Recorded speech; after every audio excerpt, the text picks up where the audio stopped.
ito guys, magluto ng bilo-bilo o ginatang bilo-bilo for snacks. Tapos hindi ko napakita guys dahil nahuli ako. Nilagyan yan ng 3 gata inkan, gata sa lata inkan, tapos 4 cups na sugar. And then kailangan i-mix mo siya ng i-mix hanggang sa ma-absorb. Ang ingay nila guys, pasensya na ha. Kailangan halo ka ng halo hanggang mag-absorb yung sugar. Ayan. Iwanan muna natin sandali guys. Go! Wait lang, wait. Mga vlogger. Okay guys. Wait lang.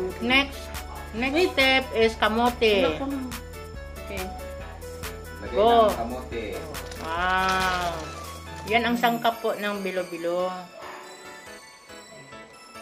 Sarap. Pagkulo lang ng konti, yung ano na, bilog-bilog na. Kailangan palambutin pa yan. Anong konti? Medyo malambot konti or kumulo konti, isunod ang bilo-bilo. Next guys, ito yung tinatawag na bilo-bilo. Anong tawag niyan? Glutinous.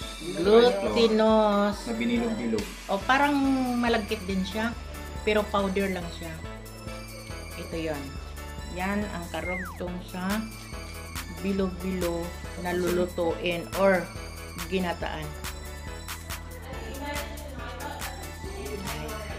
It's looking yummy. Yum yum. OMG. There's a next step guys.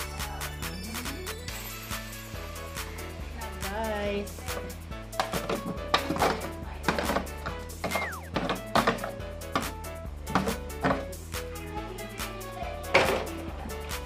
And the last one.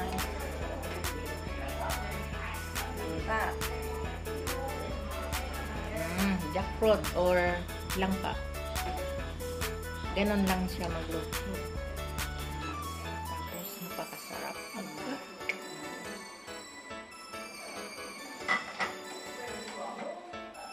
Bingo, bingo.